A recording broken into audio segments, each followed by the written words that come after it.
pues estas fueron las 5 noticias educativas del día de hoy. Y pues hoy, maestras y maestros, nos acompaña el maestro Darío Aguirre Arbizu. El maestro Darío Aguirre, aquí lo tenemos, que nos va a hablar. Hace 8 días nos habló del aprendizaje y hoy nos va a hablar el maestro Darío de cómo aprendemos. Buenas noches, maestro Darío, ¿cómo está? Buenas noches, bien, muchas gracias. Gracias por la invitación. Esperemos aquí lo tenemos porque pues mucha gente ha pedido que otra vez esté usted de vuelta y pues aquí estamos como todos los martes. Esperamos que todos los martes, maestro, pueda acompañarnos. Sí, vamos a hacer un pequeño resumencito. La semana pasada hablé de una definición que yo di sobre el aprendizaje y platicamos sobre diferentes aspectos generales del aprendizaje. Uno, que se necesita que la persona, niño, niña, adolescente y hasta maestro y directivo quiera aprender. Los papás también. Si no quieren aprender, no van a aprender nada. En realidad estamos aprendiendo, el cerebro está preparado para aprender todo el tiempo, desde el principio hasta el final. El aprendizaje es una necesidad biológica y además esta se genera desde la curiosidad, la necesidad de estar explorando el mundo. De allí que en realidad todos aprendemos moviéndonos, aunque haya ciertos estilos preferidos y ciertas movilidades biológicas personales desde el principio. Bueno, y hoy quiero platicarles acerca de esos mecanismos internos biológicos que nos hacen aprender. En un principio se van formando conexiones nerviosas en el sistema nervioso. Por ejemplo, se alargan las conexiones del cerebro hacia la médula cuando es la infancia y se van conectando por medio de dendritas las diferentes neuronas, como mencioné la semana anterior. Y entonces, al formarse una nueva conexión, lo más probable es de que las siguientes conexiones la incluyan para poder realizar sucesivas conexiones. Estas conexiones son las que garantizan el aprendizaje. Si las células por alguna circunstancia se mueren, se inhiben en su proceso de alargamiento, se atrofian, pues dejamos de aprender y dejamos de realizar las conexiones. Pero eso solamente se da en casos de accidente o cuando la gente se droga. Por ejemplo, está probado que las mamás que se drogan durante el embarazo, droga es cualquier cosa que no sea alimento, afectan al producto, afectan a su hijo no nacido todavía y su cerebro no funciona igual que el promedio de los niños que nacen en condiciones semejantes. Entonces, si el sistema nervioso es afectado, dañado, el proceso de aprendizaje se va a dañar. Habrá una posibilidad de conexión y reconexión, pero no es igual. Bueno, lo que ocurre es de que nosotros aprendemos primero con uno de los mecanismos de asociación. Asociamos la experiencia que tenemos para poder aprender. Hicieron un experimento hace mucho, se llama el experimento de Albert, en el que un niño chiquito ya en posibilidades de sentarse estaba jugando con una rata blanca de laboratorio. Han de saber ustedes que las ratas blancas de laboratorio son criadas especialmente y en unas condiciones de salubridad increíble. No es un animal que sale de las cloacas y lo agarran para experimentar. Son incluso muy caros las ratas de experimentación, porque tienen que ser criadas con alimento especial y condiciones muy, muy particulares. Entonces le dieron la ratita a este niño, se llamaba Albert, y él jugaba muy sabrosón, muy bonito. Pero en una siguiente ocasión le agarraron con un gong y que le pegan por la espalda, poniendo el gong en la espalda del niño al atrás para que sonara muy fuerte cuando él iba a tocar la ratita. Entonces en ese momento le entró un miedo porque el sonido intenso produce temor, produce la reacción fisiológica natural del temor, y entonces a partir de ese momento ya no quería jugar con la rata, le daba miedo. Entonces, claro, esto fue hecho hace tantos años que actualmente estaría prohibido hacer un experimento de ese estilo, ¿no? Pero se comprueba por este sistema que asociamos las emociones y asociamos los movimientos y asociamos los estímulos externos con lo que ocurre. Aquí en este caso ocurrió un aprendizaje de aversión hacia el animalito, que iba en contra de lo que de manera espontánea estaba haciendo el niño. Pero de manera semejante nosotros asociamos, y entonces, pero hay tantos factores que podemos asociar en una experiencia personal. Por ejemplo, un bebé en brazos puede asociar la ternura con la que se le trata, el olor de la madre, el olor de la leche de su mamá, el olor del ambiente de su casa, la suavidad de las cobijas y de las manos que lo tocan, la suavidad con la que es transportado sin brusquedades, ¿no? Por ejemplo.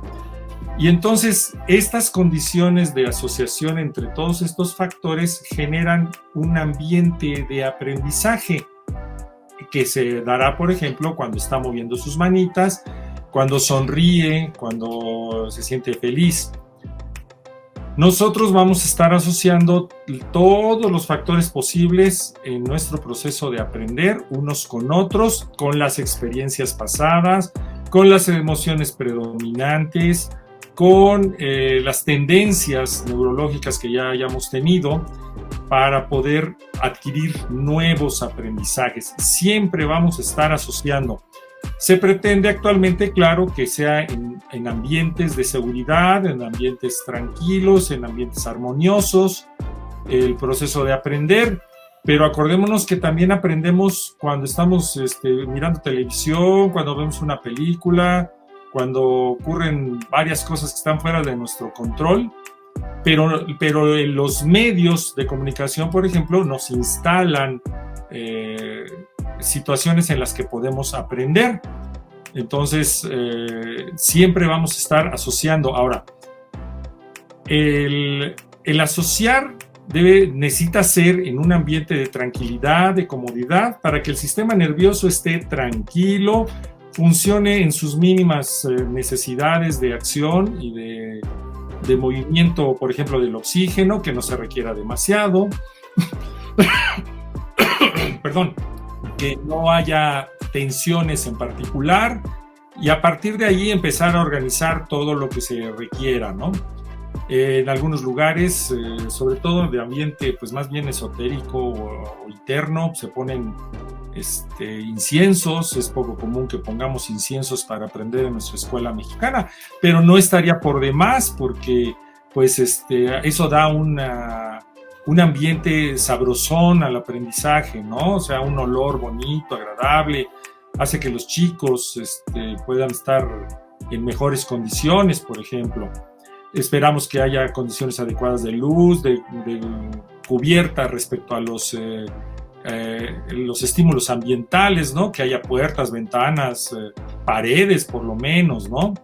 Pero incluso en unos ambientes relativamente adversos, puede haber aprendizaje si el maestro tiene una buena actitud, ¿sí? Una actitud en la que él está tranquilo, en la que no es el ogro de la película, en la que trata amablemente a los chicos, incluso en las peores condiciones, que no es lo ideal, que quede claro. Se puede aprender porque se está en un ambiente agradable. Entonces nosotros buscamos asociar un ambiente agradable a la condición de aprendizaje. Otro mecanismo que utilizamos, aunque a muchos no les gusta, es la repetición. Repetir ciertos conceptos, repetir, por ejemplo, las tablas de multiplicar, repetir procedimientos de cómo se hace. Yo me acuerdo que en la primaria teníamos, aparte de los libros de texto gratuito, nosotros adquiríamos un famoso cuaderno llamado Gather, que traía muchísimos ejercicios de matemáticas para ensayar y ensayar y ensayar. Si nosotros pudiéramos entender la mecánica del manejo de los números desde la primera vez que nos lo enseñan, no necesitaríamos practicar nada, sino con una sola vez que nos lo hubieran enseñado, sabríamos hacer todas las multiplicaciones y todas las divisiones, por ejemplo.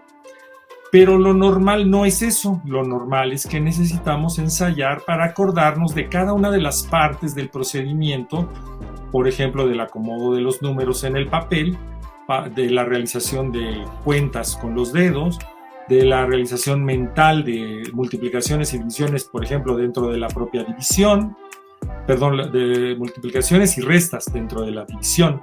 Y entonces necesitamos ensayarlo muchas veces para mecanizarlo. Por ejemplo, se pueden aprender las tablas de multiplicar cantando. Ahí estamos asociando la música, el ritmo, con el conocimiento básico de las tablas de multiplicar. Aparte de que podamos entender el manejo de los números, por ejemplo, ¿no? Pero invariablemente va a ser necesario que en ciertos momentos repitamos y repitamos. Y esto no se pierde a lo largo de la vida, sino que es como una necesidad básica. Ahora, la repetición podría tener dos sentidos por lo menos, tal vez más, pero por lo menos dos. Uno, orientándonos al objetivo, al logro, a lo que queremos concreto que se dé. Decía yo el otro día, pues hacer rayas, ¿no? Vamos a hacer rayas horizontales. Cuidamos la calidad del acomodo de los hombros, del brazo, todo, la pluma colocada de una manera amable y trazamos, por ejemplo.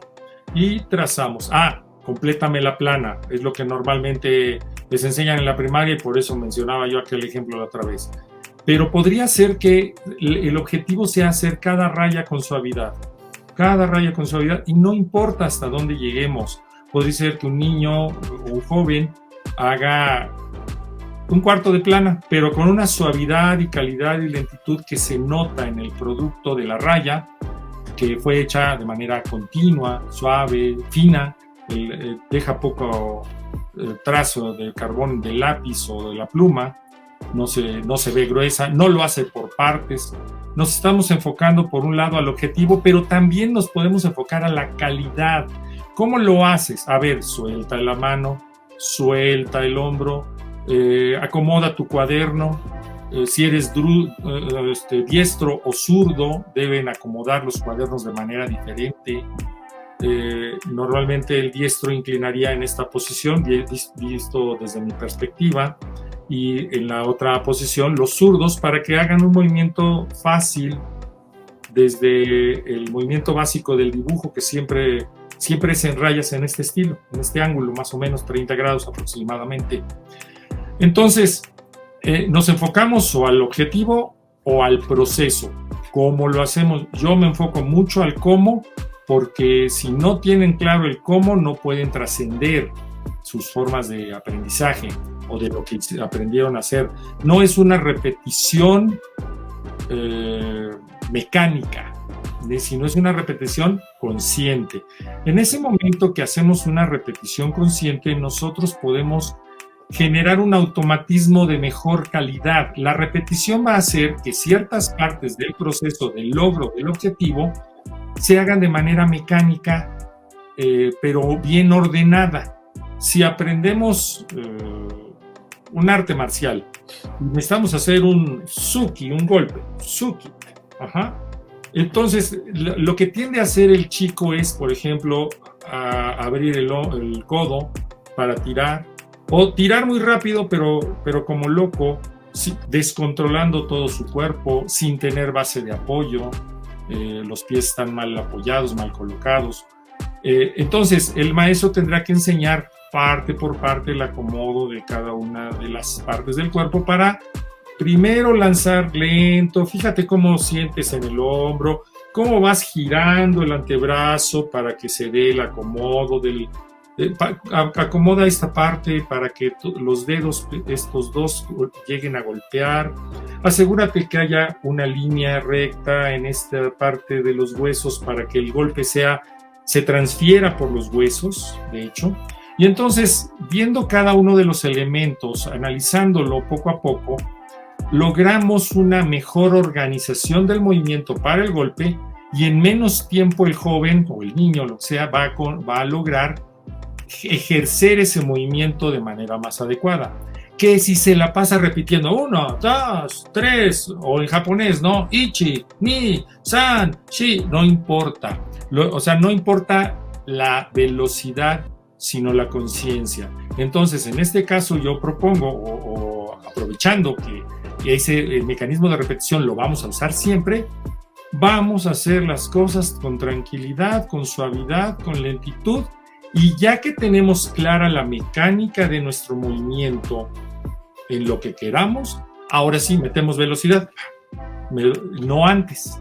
El problema está cuando quieren hacer repeticiones, o los maestros obligan a los chicos a hacer repeticiones rápido. Ahí es donde se desorganiza el sistema nervioso, y entonces los chicos se encuentran un límite muy pronto, porque primero están muy tensos y es muy difícil quitar esas tensiones para adquirir nuevos procesos de aprendizaje.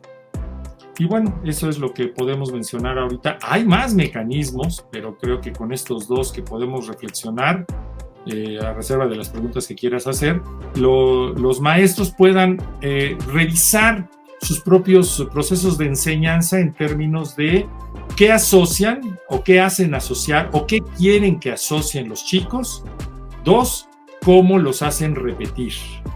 ¿Cuál es la forma en la que su técnica les pide repetir? Repetir una palabra que les salió mal, que la repitan una plana completa. ¿Para qué tanto? ¿Cuál es el objetivo? El objetivo debe ser, en todo caso, que los chicos aprendan, no otra cosa. Con lo que estoy logro que el chico deje de hacer el error ortográfico que pretendo corregir. No lo logro, entonces la estrategia es inadecuada. Debe ser, en todo caso, una repetición, por ejemplo, letra por letra, lento, tranquilo, unas cuantas veces, y que la persona, el joven, en este caso, yo pienso siempre en los jóvenes de secundaria, se sientan contentos de hacer las cosas. A veces les pongo a hacer actividades repetitivas. Por ejemplo, la estructura que mostré el otro día la estamos haciendo para armar unos como collares para colgar en el salón, y entonces unos me ayudan. Ay, maestro, ¿tengo que hacer más? No, ya, déjalas. Ya me cooperaste bastante, mira, hiciste como 25 y las hiciste con mucho gusto, ¿verdad? Sí, maestro, ya, deja de hacerlo, ponte a hacer otra cosa. En lo que otros colaboran para ir armando la estructura, y entonces se convierte en un trabajo colectivo, útil, funcional, y alguien se podría alarmar, y entonces que dejó de trabajar, ¿qué está haciendo? Salud. No me preocupa, porque ya trabajó con gusto. Y entonces, ¿qué pasa cuando llega un siguiente momento en la clase? Ahora sí, jóvenes, ya terminamos, vamos a hacer esto, y entonces entran todos, ya se pueden, ahora sí que dispersar de aquello con lo que se dispersaron, y entonces ya se pueden concentrar en la clase. Aparentemente, unas 2/3 partes a la mitad del grupo en un momento parece que no están haciendo nada, pero es porque ya terminaron su trabajo. Estamos esperando a los que quedaron atrás o a los que están haciendo algo que todavía se necesita para completar cierta actividad. Entonces, reflexionemos sobre cómo hacemos que asocien y cómo hacemos que repitan, con qué carácter. ¿Nos enfocamos al objetivo o nos enfocamos al proceso de cómo lo hacen? Y fíjate que creo que son 2 elementos que hacemos los maestros en nuestro quehacer diario, ¿no? O sea, cómo asocia el nuevo conocimiento, lo que pretendemos enseñar con su vida cotidiana, y cómo hacer que eso que queremos enseñarle y que ya está asociando lo repita en su libreta. Comúnmente pues lo hacen en la libreta, ¿no? Y ahí pues pueden ser muchos, hay muchos ejemplos de cómo pueden repetir los alumnos, ¿no? pueden ser en mapas mentales, en cuadros sinópticos, en organizadores gráficos que le llaman, ¿no? Y que pues yo siempre lo he visto así, ¿no? Que ahí da el gatazo de que estamos trabajando constructivistamente cuando queremos que repitan una información, pero que no queremos que se repita en forma de prosa o de resumen, pues tenemos el organizador gráfico, ¿no? Que te digo, puede ser el mapa conceptual, ¿cómo se llama? El diagrama en espina o el pez espina, no me acuerdo cómo se llama ese. O sea, tenemos un gran abanico para esto de la repetición de la información, ¿no, maestro? Efectivamente, no todo tiene que ser escrito. Por ejemplo, si yo escribo algo en el pizarrón y les pido que lo copien, lo están repitiendo en relación a mi acción de mi pizarrón. Pero ¿qué pasa en el momento en el que lo explico? Lo estamos repasando, pero reflexionándolo. Por ejemplo, les enseñé la solución de un circuito en serie y un circuito en paralelo. Tengo yo 3 pizarrones en el salón y entonces en uno estaba uno, en otro el otro problema. Y entonces les enseño el comparativo de lo que pasa con las corrientes, con los voltajes, con las resistencias en los dos casos y con la potencia.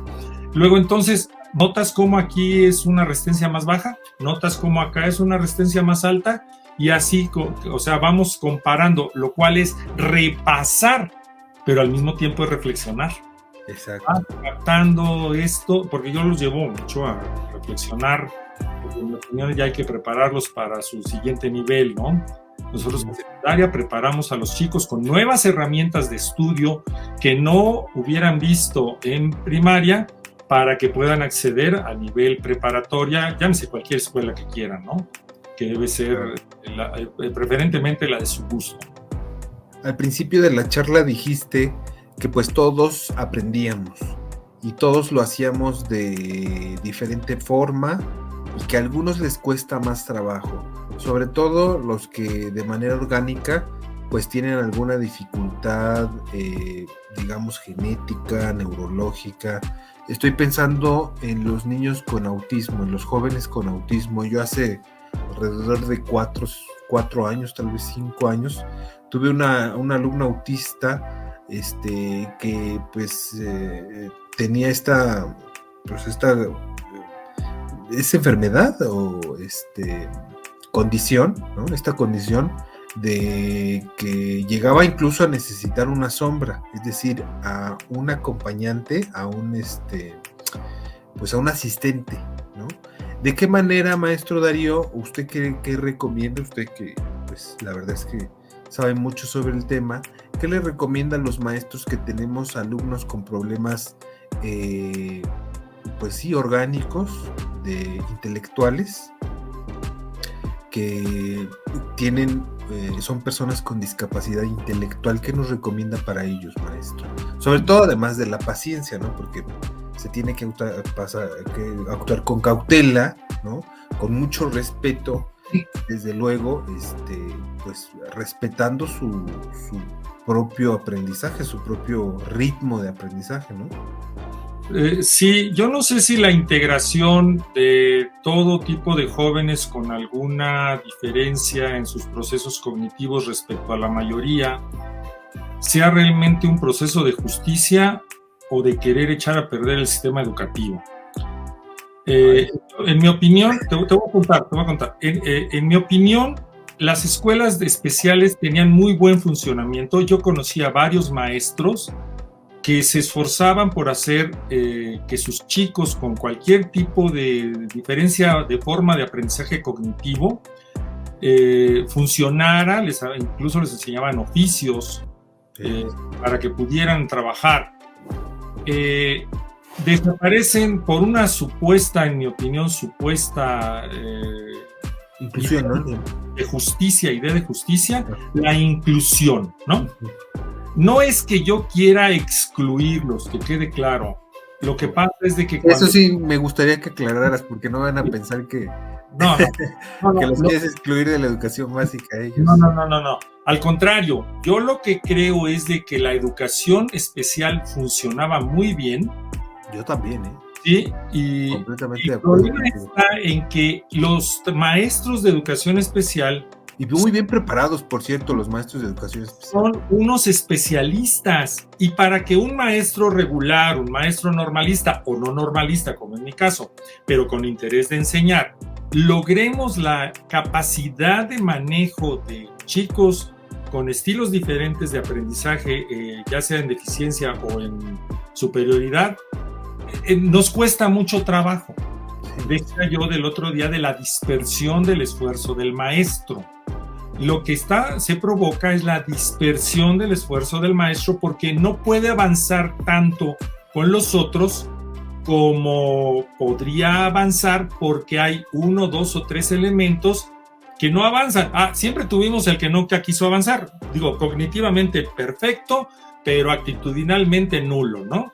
El rebelde del grupo, o el que no quiere hacer sus cosas, es el que tiene una actitud desfavorable a su propio proceso de aprendizaje. Siempre lo tuvimos, pero ahora este proceso requiere primero que nos capacitemos. ¿Y cuándo te van a estar capacitando si todo el tiempo te la pasas trabajando? ¿Quién te va a capacitar, no? A lo mejor es alguien que ni sabe. No, en la Secretaría de Educación Pública no nos pagan la capacitación. O sea, a la ley dice, la capacitación debe correr por cuenta del patrón. Aquí el patrón es la Secretaría de Educación Pública y ella no paga absolutamente nada de capacitación de los maestros. Por el contrario, yo hice una especialidad en el CAM y tuve que pagarla. Sí, eso es por hacer un paréntesis. En el CAM de la Ciudad de México hay algunos cursos, talleres y diplomados que se tienen que pagar. Sí, y entonces quiere decir que el patrón no está cumpliendo con su función de capacitación, que debe ser un extra, ¿sí? Respecto al salario. De por sí los salarios son magros, pero eso será tema para otro día. Entonces, sí, vamos a hablar de los salarios, maestro. El maestro necesita capacitarse para el manejo de estos casos especiales, pero nunca va a poder alcanzar la experiencia y capacidad de los maestros de educación especial. Claro. No sé a dónde andan, qué les hicieron, los corrieron o los mandaron a regular, pero quién sabe. Creo que sí siguen existiendo todavía los centros de atención múltiple, ¿no? Cuestión de investigar. Ajá. Pero entonces, nosotros necesitamos aprender, aparte de la paciencia que dijiste, cómo abordar los diferentes casos. Yo lo que he notado, voy a hablar exclusivamente de mi experiencia, porque sí he tenido varios casos con diferencias en las formas de aprender, y no estamos hablando de los estilos de aprendizaje auditivo, visual y kinestésico, estamos hablando de formas diferentes de actuar.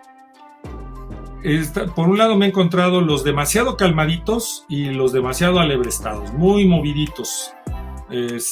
Hay, además, en el caso del autismo hay todo un espectro de diferencias. O sea, han ido encontrando que un tipo de joven con esta situación es diferente a otro tipo.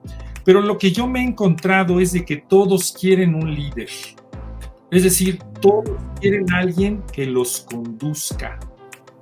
En los varios años que tengo, que me he encontrado casi así, todos quieren, y me refiero a los chicos, que se les conduzca, ¿sí? Por lo tanto, están esperando que el maestro lo haga. El maestro, por lo tanto, no debe dudar en dejarles un determinado trabajo y a la hora de elaborar el trabajo, ver si es suficiente o demasiado o muy poco.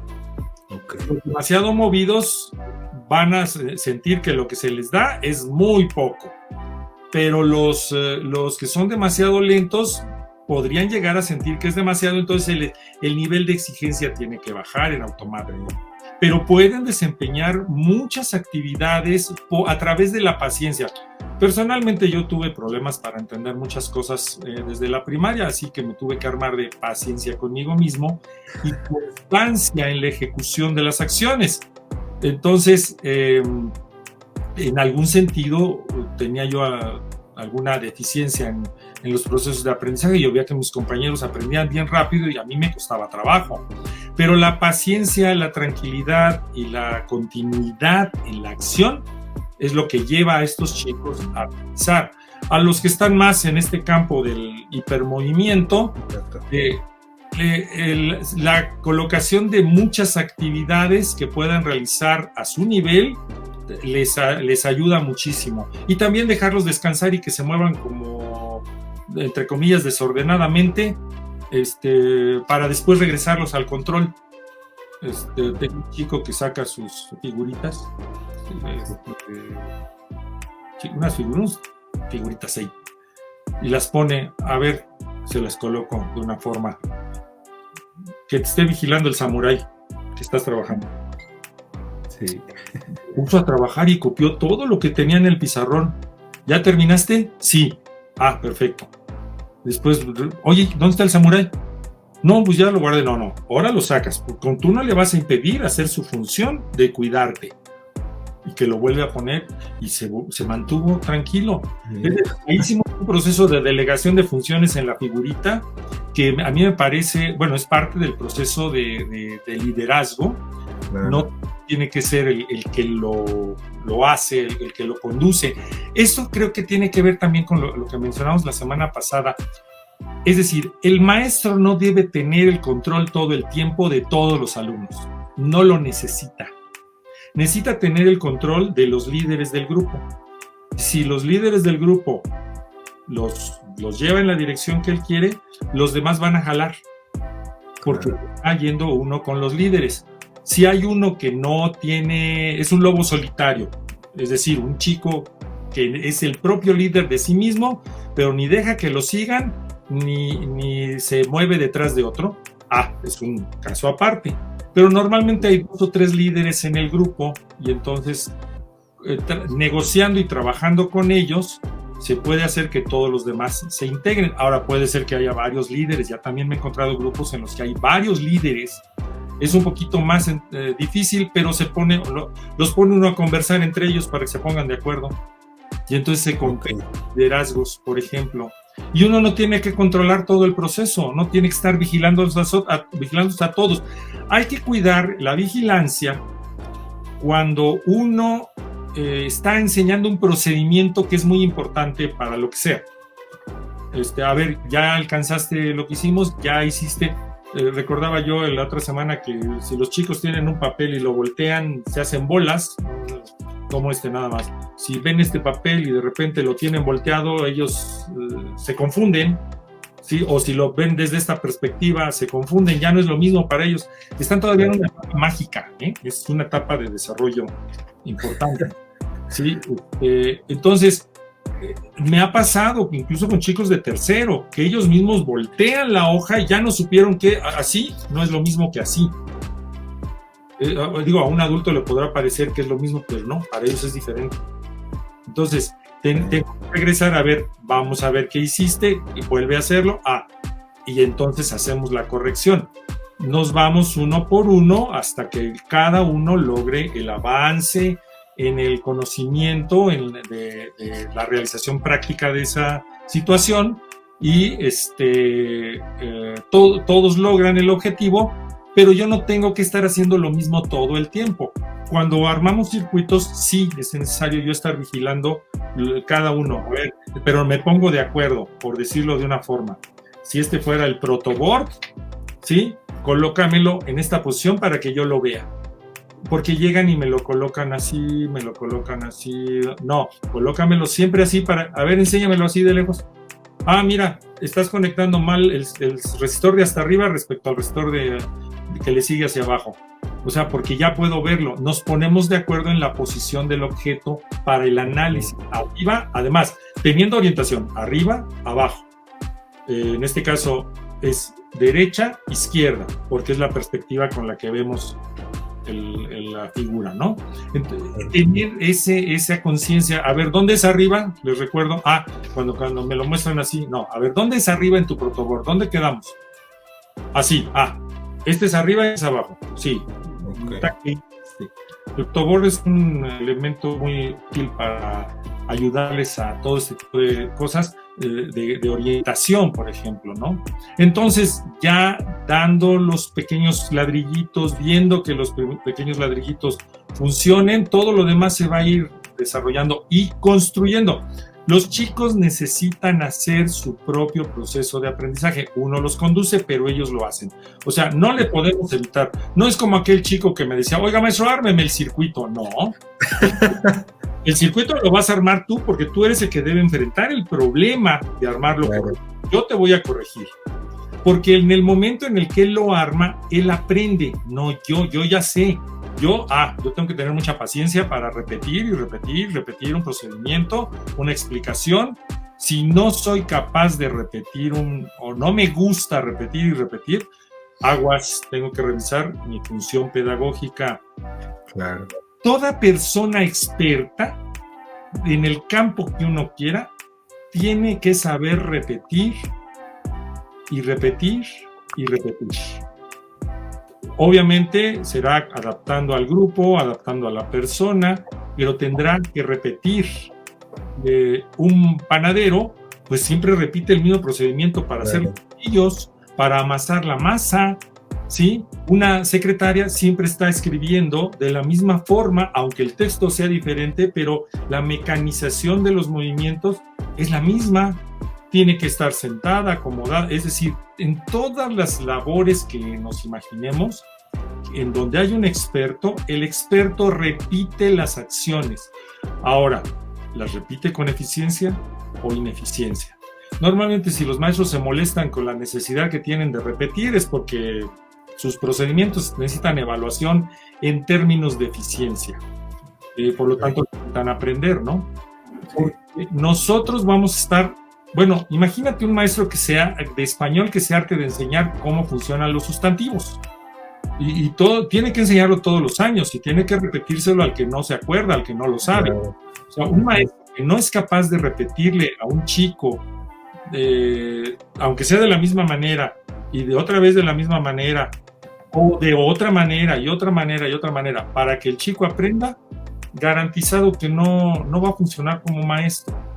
Los maestros sobre todo los maestros que venimos de fuera de la normal, no debemos pensar que vamos a dar clases en secundaria por una lanita, ¿eh?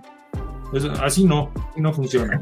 Entonces, bueno, sí sé de varios que entraron por eso, pero no es para eso. O sea, es para saber enseñar repitiendo lo mismo, pero de maneras diferentes para que el otro aprenda. Entonces, la enseñanza también es repetición. Claro. ¿Sabes de qué me quedo con esta plática? De tu concepto de la dispersión docente. ¿Sí? Que es muy importante porque tenemos ya tantos problemas y tenemos ya tantos alumnos que atender. Y por esto de la pandemia, muchos alumnos han quedado incluso sin padres y han tenido problemas socioemocionales que, como bien dices, estamos dispersos en la evaluación, dispersos en cómo atender a este tipo de alumnos, dispersos en atender al directivo escolar, dispersos en asignaciones de actividades, dispersos en la familia, dispersos en otras cosas que están fuera de la escuela y que, pues bueno, sí impacta definitivamente en la calidad bueno, ya no en la calidad, sino ahora es en la excelencia de la educación, ¿no? Pero sobre todo impacta en la salud del maestro. O sea, el maestro con tanta dispersión se desgasta. Sí. Desde la perspectiva de Feldenkrais hablamos de los motivos cruzados.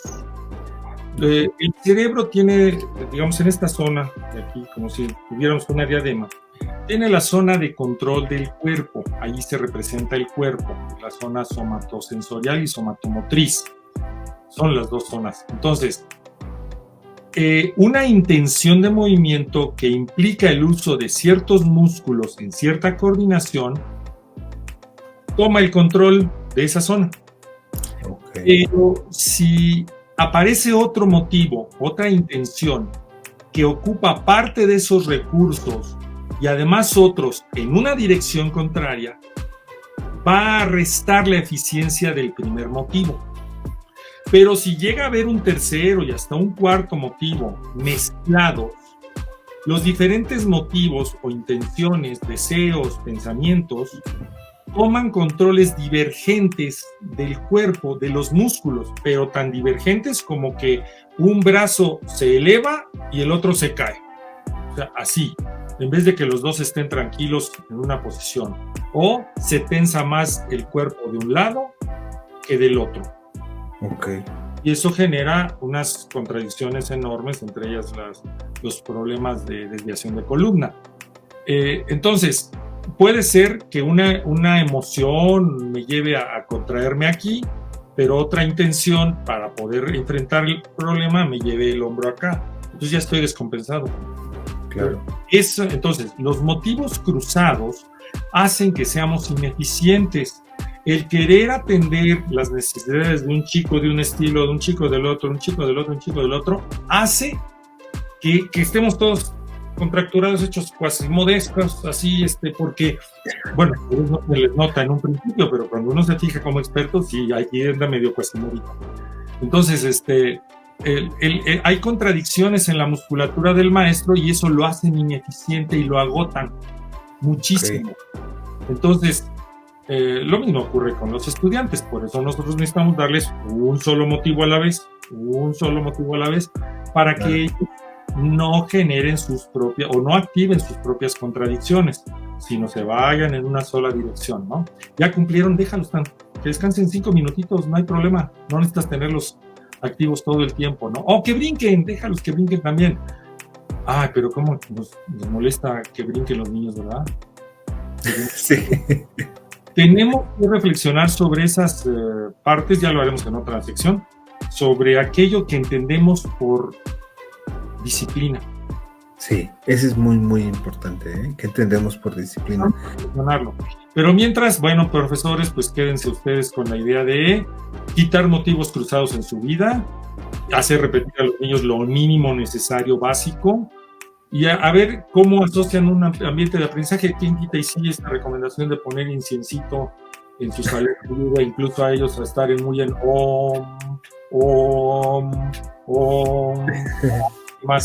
más zen, pero más eficiente para ellos, ¿no?